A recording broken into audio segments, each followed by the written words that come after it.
Sekarang yang perlu kita butuhkan di akhir zaman tidak hanya bagaimana cara memperbanyak amal, tapi mengenal siapa yang kita sembah dalam beramal. Nanti kalau sudah sampai pada ma'rifatullah, dijamin Pak, kalau nanti datang si Dajjal pembawa fitnah itu, kita nggak akan berubah. Tapi kalau ahli ibadah aja, nanti hidup di masa Dajjal, mending Bapak minta meninggal sebelum itu ya, nggak akan kuat.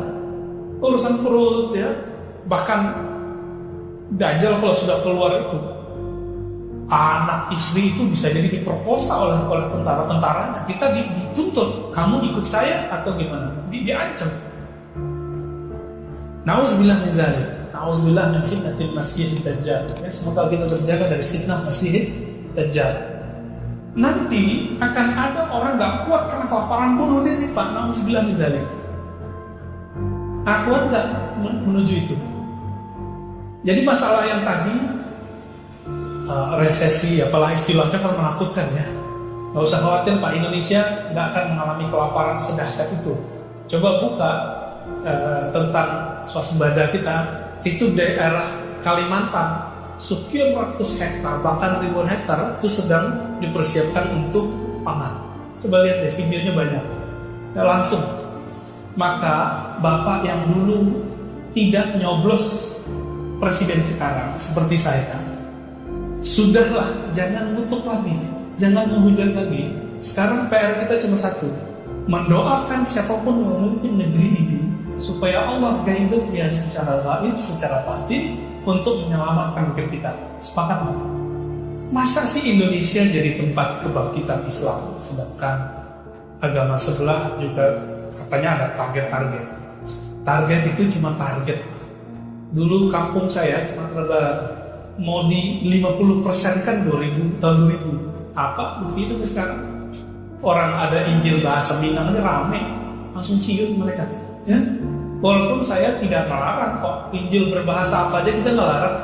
Bahasa Melayu ke bahasa apa, bahasa Arab juga udah nggak ada. Bahkan sebelum Islam ada sudah ada Injil berbahasa Arab, nggak ada masalah. Tapi itu cara orang-orang sana untuk menolak kristenisasi itu.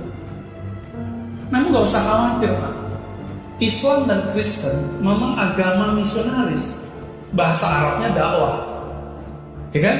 Makanya jemaah tabligh ada namanya jaulah. Di Muhammadiyah ada majelis tabligh.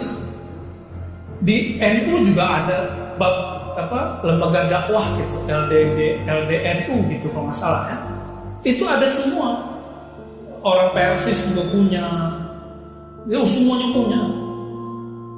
Lalu gimana?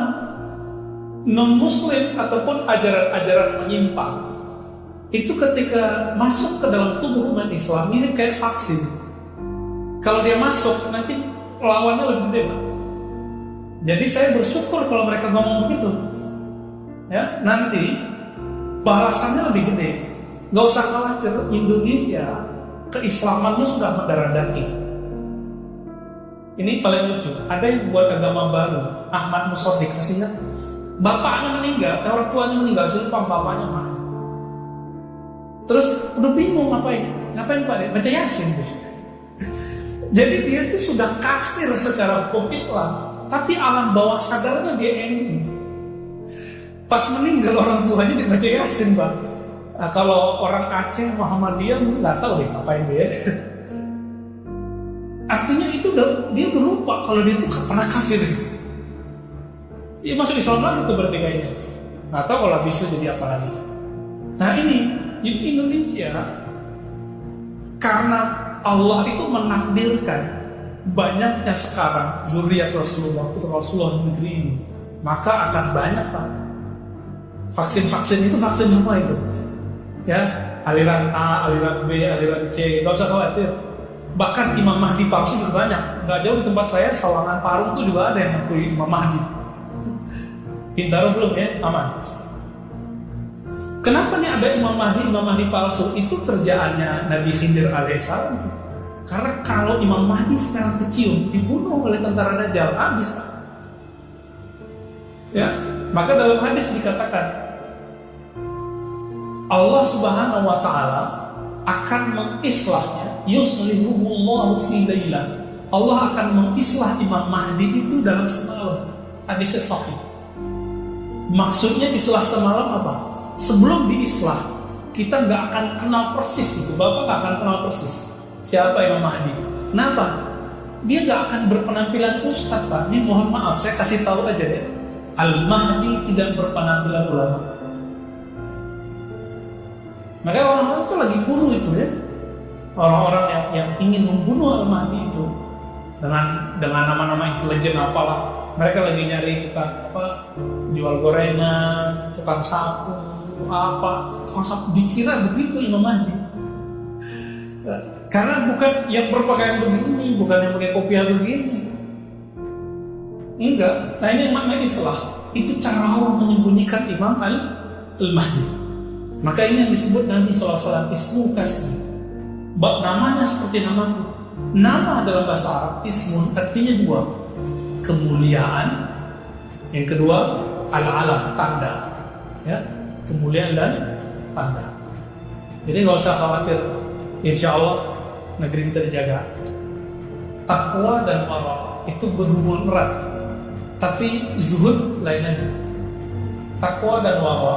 Takwa itu amal soleh yang muncul dari dalam diri. Tapi amal soleh ini akan muncul kalau orang tidak meninggalkan hal-hal yang boleh, jika membuat dia terjebak kepada makruh apalagi haram. Itu disebut wara. Maka orang-orang yang wara inilah yang bisa mengisi hidupnya dengan ibadah-ibadah.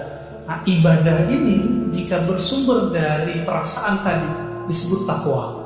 Maka Nabi mengatakan at-taqwa hahuna. Takwa ada di dalam diri, di dalam jiwa kita, ya. Adapun zuhud. Nah, sebelum zuhud, masih ingat ayat puasa?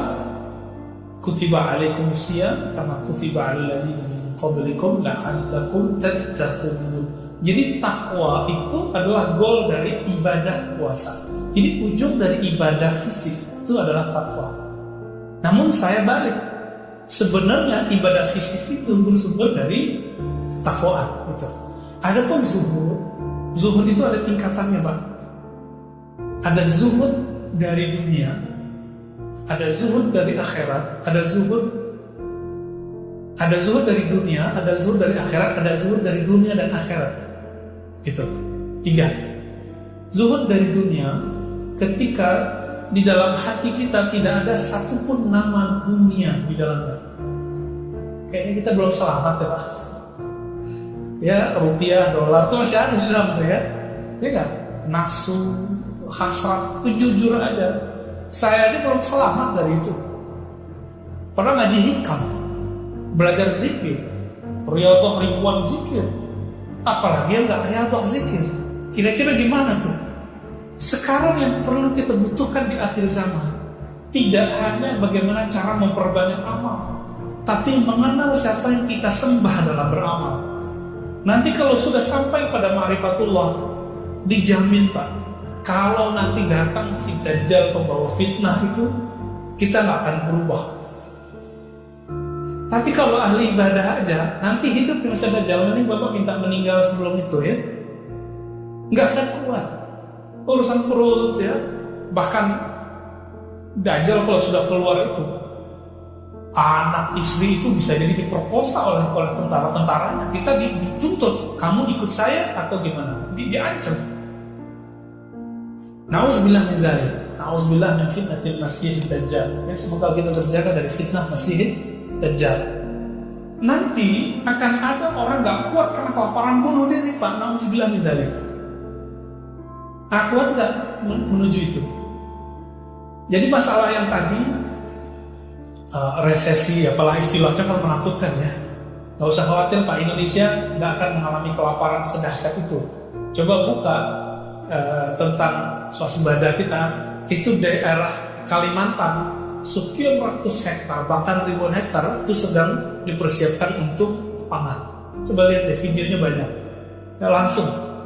Maka Bapak yang dulu tidak nyoblos presiden sekarang seperti saya, sudahlah, jangan nutup lagi, jangan menghujat lagi. Sekarang PR kita cuma satu, mendoakan siapapun memimpin negeri ini supaya Allah guide dia secara gaib, secara batin untuk menyelamatkan negeri kita.